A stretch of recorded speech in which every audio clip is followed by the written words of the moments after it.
It has been very cliche that teachers are said to be the heroes of the learners, and that teaching is the most rewarding and fulfilling profession one could ever hold. From dealing with various personalities of young ones, to molding their innocent minds into a fruitful and relevant turnout, to making numbers of professionals, and to building nation into a more progressive one, teachers are indeed huge players of the society. With all of these, it is clearly seen that teachers act as the leaders in terms of mobilizing the society and aiming for positive change. Now, let us discuss first what does it actually take to become a leader in the perspective of being a teacher. Well, first, leaders are to be qualified. People are chosen to be leaders because they have excellent credentials that meet the standards and criteria for the position. Their achievements, their educational background, their capacity, and their competency makes them qualified for the job. For example, a candidate for a political office may have excellent credentials in terms of experience and training that meet the standards expected for a political leader. Another example is Madame Morales, when she mentioned during our last discussion that when she was applying for a teaching job in Korea College, she was offered a higher position because she has these excellent credentials that are qualified than other candidates. Right. Yes, I see. It is in situations like this that we realize the importance of holding credentials that are pleasing in the eye of the employer. I agree, and it is like when you have great and strong credentials that you can really expect that you get the job. Yes, especially today that the competition is really that massive. So you really have to find your edge among the other applicants. Very true, of course. Employers will prioritize those who are most qualified, right? Yeah, and that is just the first quality of being a teacher leader, you know. And with that, how about you, Carlea? What is your take about people given this position? Well, I believe some people are destined to be chosen as a leader because they are merited. When we say merited leaders, they are those people who have proven themselves through their achievements and superior performance over time. They participate in their chosen field with competency, which is why they are recognized. Yes. So it is just somewhat related to being qualified, right? Yes. And what do you think are the others, Kathleen? I think one of this is captured. A few people become leaders through campaigning, maneuvering themselves into a position. These types of leaders may also seize control of the organization or otherwise gain power through positive or negative means. Politicians who vote by certain people in order to manipulate people and events as he wishes are often good examples of this negative means. Yeah, and you know, just hearing vote buying makes my blood boil. Yes, Jaya. And do you have any additional information about becoming a leader? Yes, and one of those is identified. People are often chosen to become leaders because they have personal or professional qualities that benefit a team and address its needs at a particular time. Their potential, coupled with undeniable performance, makes them stand out, attracting attention and enabling people to identify them as potential leaders. Yes, right. And also sometimes we may not know ourselves that are actually already performing excellent work, and we realize it only when we get complimented or we are being identified as great performers, right? Yes. Can we all agree with that? Yes, true. Yeah. Yes, that's true. And I'll also add something. We also have defaulted leaders. While some people are simply destined to be leaders, others become leaders because other members of their team are unwilling or unable to take on the responsibility.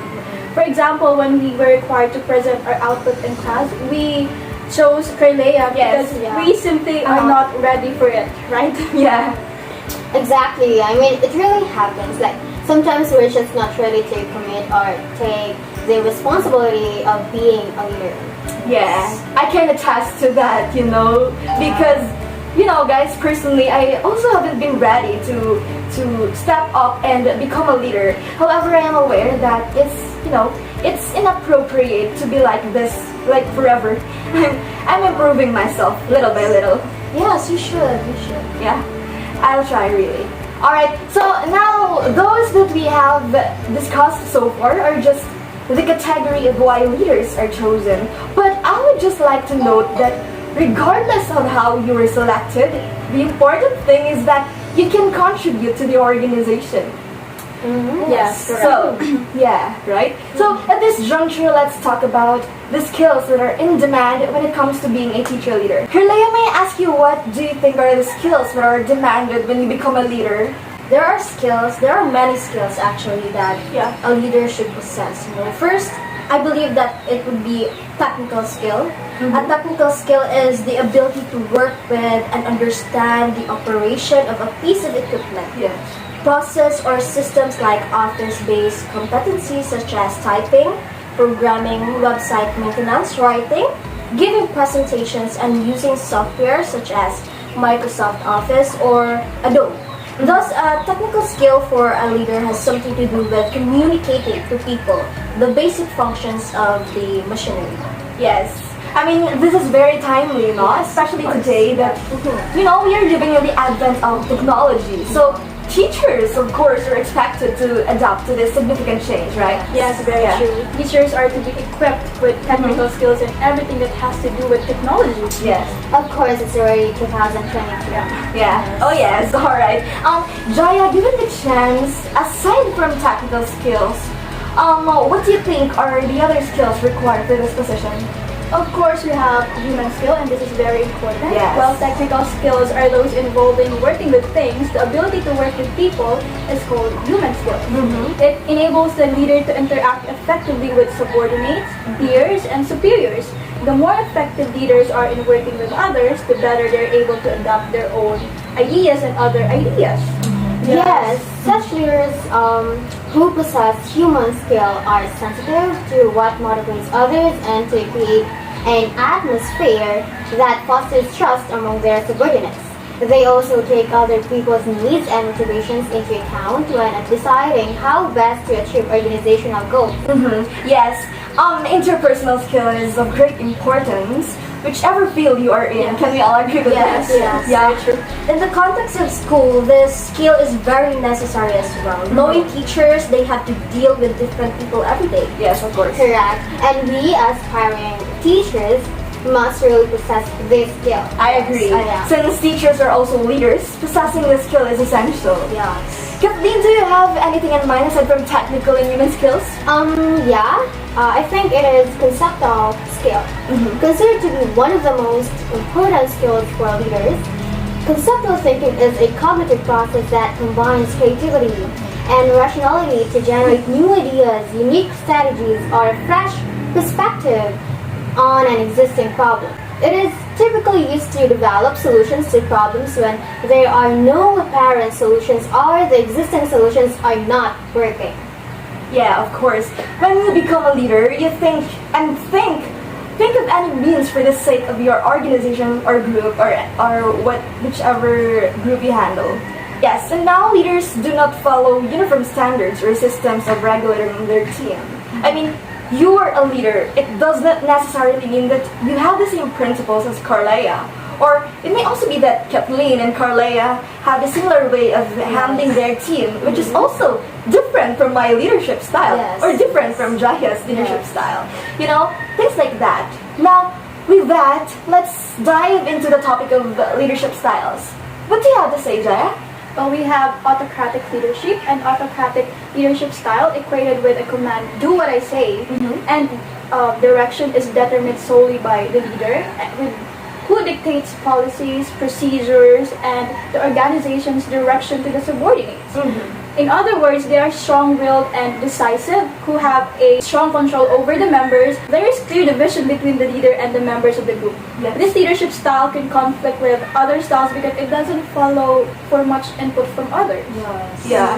You mean it is more of a leader merely considering his side and not listening to his subordinates or other members. Yes, the authority is more favored on the leader. We also have consultative leaders. Consultative leadership is a leadership style that seeks to develop team building skills and strategic decision making.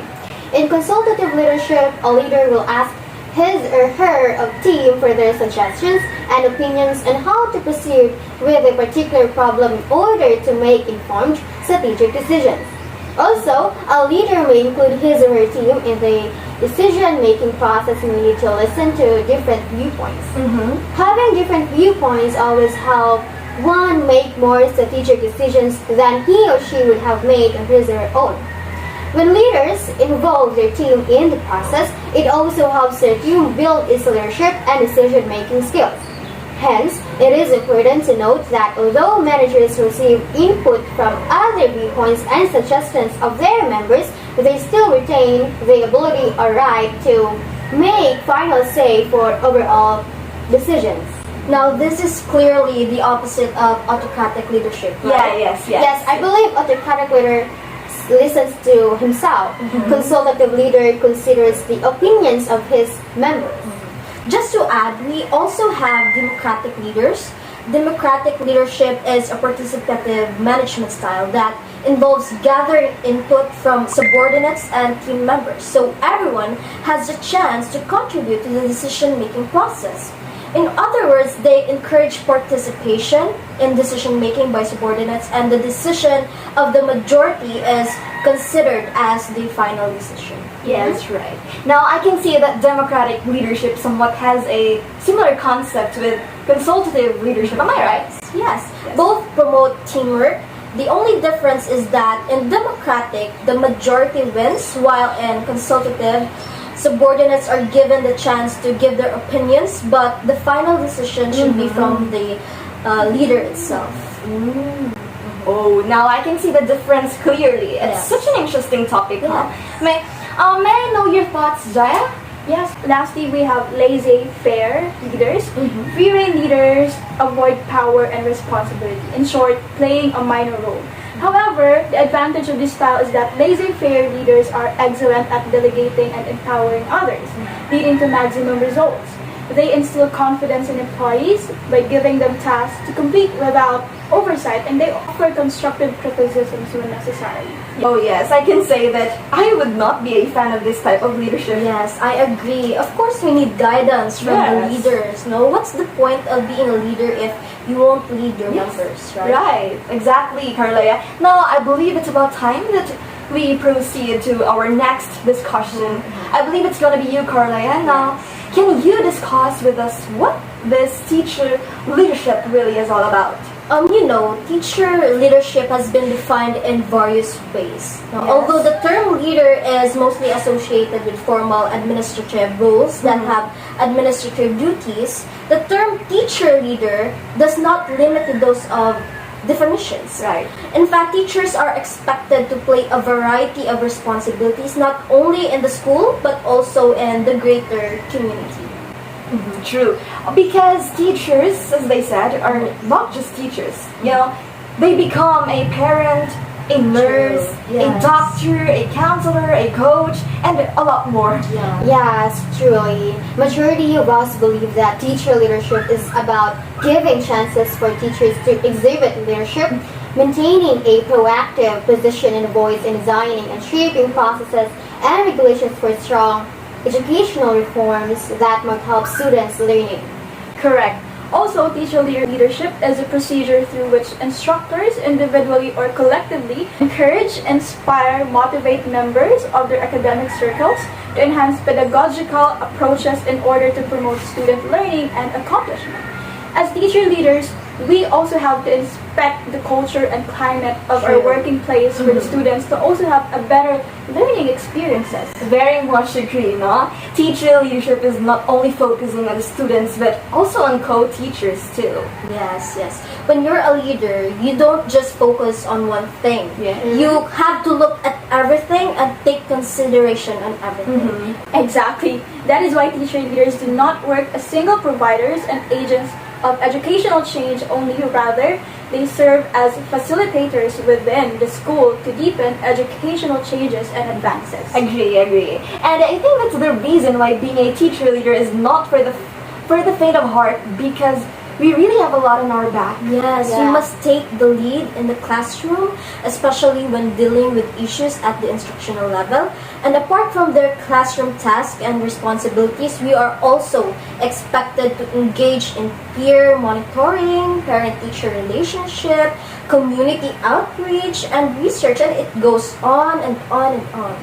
And besides, teacher leaders are given authority because they have extensive teaching experience. And also, they are well known as good educators, and are well liked by their peers. Thus, it makes teacher leadership a very huge role indeed, especially in regulating the performances of the school and in seeing to it that every member of every part of the organization is functioning well. Yes, it's true. And now let us talk about where the teachers could possibly grow as leaders. In what areas or instances are they given the opportunity to maximize their potential as being teacher leaders? Actually, there are 3 areas that could foster the growth of teacher leaders: the school and culture, the roles and relationship, and the structure. In school and culture context, giving focus on learning, inquiry, and reflective practice, giving encouragement for taking initiatives, practicing teamwork and shared responsibility in decision-making and leadership. Teaching professionals are viewed as role models, and having a strong sense of community among teachers that fosters professionalism are what makes them leaders. It's true, no? The more you immerse yourself in the context of school setting, the more you are trained to exercise your role or potential of becoming a teacher leader, and there are lots of factors that touch this area as mentioned by Carlea. Indeed. And now, how about the roles and relationships? What are your words? I think the roles and relationship fosters the growth of teacher leadership when colleagues have high regard for teacher leaders who have expertise, and when positive and harmonious working relationships exist between and among colleagues and with administrators. Yes, I agree. Also, the work for teacher leadership is focused on the teaching and learning processes, and not just limited to administrative tasks. Shared leadership domains and duties should be clearly defined, and interpersonal relationships between and among teacher leaders and school heads and principals are evident.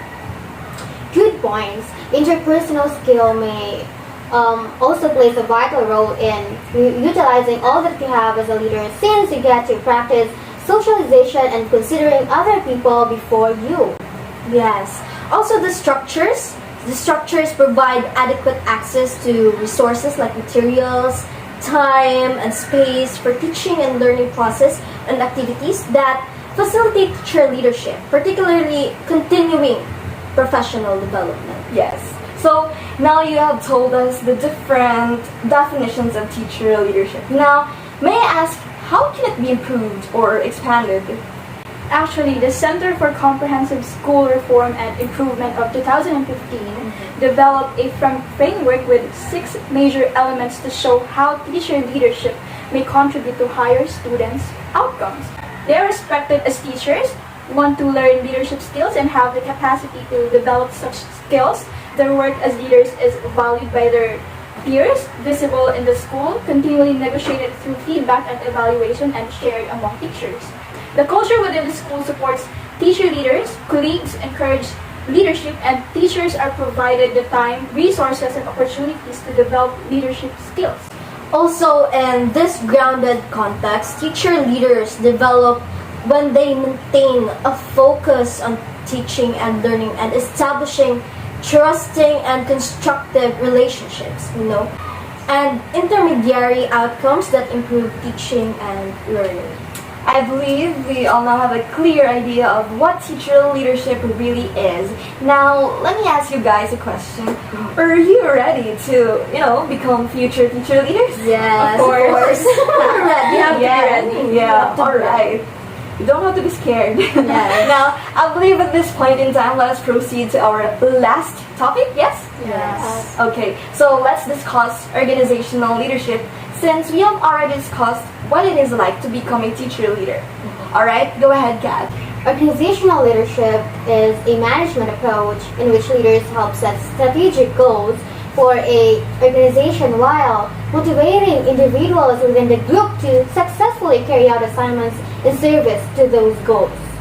The company CEO, Army General, political party leaders, school superintendent, department head, team coach, these are but a few examples representing one of the fundamental components of organizational leadership.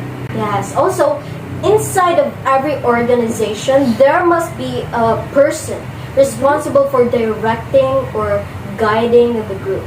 Right. It's about leading and managing individuals toward achieving a strategic organizational goal. Yes. So an OL isn't change agent? Precisely. As someone who sees the big picture but also understands the processes or steps to making change happen. 3 experiences to utilize and reinforce experiential learning among students are the critical leadership skills to demonstrate empathy, professional networking, and most importantly, it's lifelong self-development, aren't they? Yeah, those experiences coupled with self-reflection enable students to grow their leadership capability while building demonstrable professional skills. Was said. I mean, it is an organization, that's why it is expected that all individuals involved or part of it play their role to fulfill what the organization aims to achieve. Yes. Yeah. It's not just the leaders, it's not just the members, Yes. but it is a collective effort. Yeah. Yes, teamwork. But do we agree that the competence of a modern education towards school heads must be both leader and a manager? I do agree because new competencies are needed in the world of image and technologicalization of world and education nowadays, right?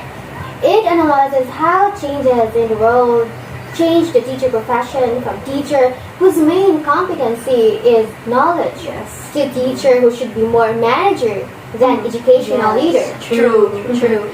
Knowledge itself is no longer of such value because of new media and easy access to it.